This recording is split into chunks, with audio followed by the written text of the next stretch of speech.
Revelation 4881. From the 18th of April 1950. Acquiring spiritual goods. Earthly activity.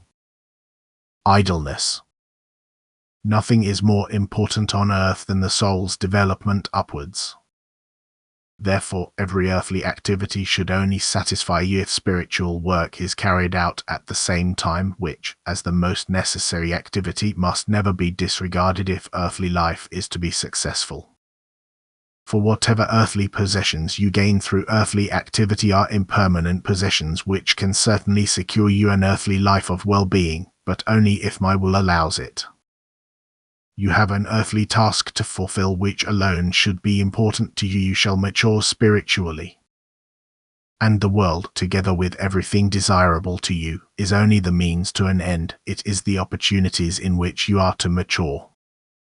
And thus earthly life must indeed be lived in the midst of these things which stimulate and spur you on to earthly activity, yet it must not be an end in itself. You must become and remain aware that you have a higher task to fulfill than merely increasing earthly possessions or creating physical comfort, and only when spiritual work precedes earthly work will you fulfill the purpose of earthly life. And therefore you must always bear in mind that it is not in your power to prolong your earthly life by just one day.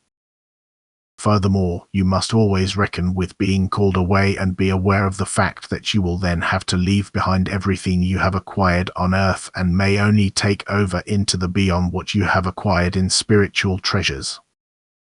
And thus everything is worthless which appears desirable to you on earth. For it is matter which does not follow you into the spiritual kingdom but is always and constantly a share of earth which, however, you only live in for a short time. And since you never know when your time is up, you will only act wisely if you use every day to acquire spiritual wealth. Therefore, spiritual activity alone is profitable, even though you should also do your earthly duty and carry out work which is of benefit to your neighbor. One should serve the other, then every earthly activity is, as it were, a service to the neighbor as long as it is not detrimental to him. For this reason a person must not be idle, otherwise he will not use his vitality and his works of neighborly love will only be minimal. An idle person will not do spiritual work either, for this requires a heart willing to love, and willingness to love always expresses itself in such a way that the neighbor's needs, be they of a physical or spiritual nature, are taken into account.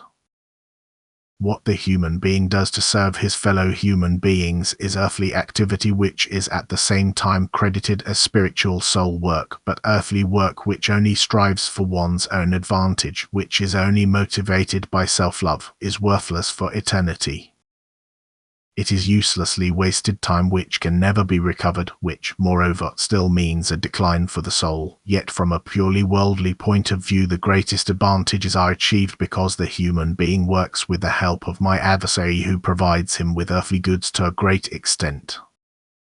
Yet such a person enters the spiritual kingdom empty and poor after his death, for he has to leave everything behind on earth and has no spiritual treasures to show for it.